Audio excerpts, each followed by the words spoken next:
We have completed our discussion on forward difference operator delta, and we have done some problems using the forward difference operator.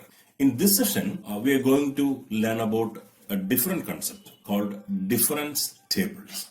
What are difference tables, how they are constructed, and what are their applications, and so on. A difference table is a convenient method for displaying the successive differences. It's a method to represent successive differences. We know that the successive differences are the first differences, the second differences, third differences, as we have discussed earlier.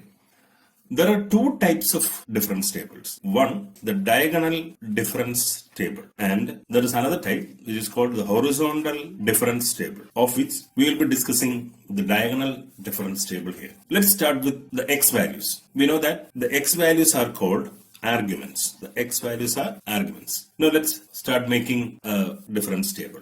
When you apply the x values or the arguments in the function, we will get the y values or the entries. The entries will be written in a column under y. Then we will be taking the forward differences. The first forward difference will be written in the third column. The second forward differences will be written in the fourth column. The third forward differences in the fifth column, etc. We are taking four arguments here. Four values for x. Let the values be x, then x plus h, where h is the interval of differencing. Let the third value of x be x plus 2h, then x plus 3h. From this discussion, it is clear that the x values are equally spaced with a space of h between the consecutive x values. Correspondingly, we will have the y values f of x, then f of x plus h, f of x plus 2h, and f of x plus 3h. These are the y values or the values of the function when we apply the x values in the function. In the next step, we will be taking the differences. In this case, we are taking the forward difference. The first forward difference of f of x is f of x plus h minus f of x. The first forward difference of f of x plus h is f of x plus 2h minus f of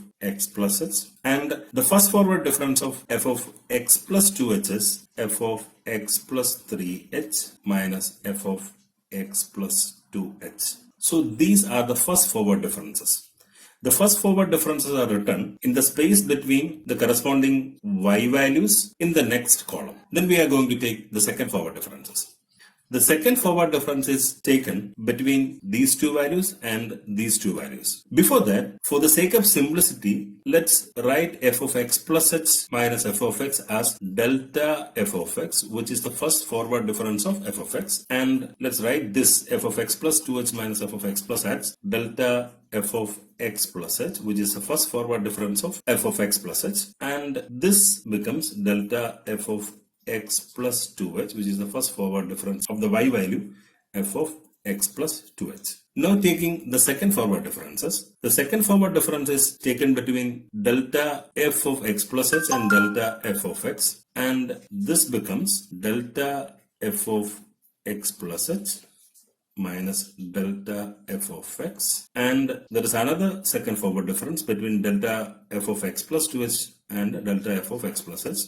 Delta f of x plus 2h minus delta f of x plus h. This could be written as delta square f of x, which is the second forward difference of the y value f of x. Likewise, this could be written as delta square f of x plus h, which is the second forward difference of the y value f of x plus h. Finally, we can take the third forward difference of f of x between these two values, which becomes delta square f of x plus h minus delta square f of x, which is nothing but delta cube f of x, the third forward difference of f of x. This forward difference table could be further simplified and we can write it in a different form. Let's check how it is. We have the argument column, the entry column, the first forward difference column, the second forward difference column, and the third forward difference column in this case. So in the argument column, the first value was x. We are writing that value as x0. and the corresponding y value was f of x, which we now replace by y0. So f of x will be called y0 from now onwards. So we have x0 and the corresponding y value is y0. Likewise, we have x plus h. X plus h is written as x1 and the corresponding y value, which was f of x plus h, will be written as y1. X plus 2h becomes x2.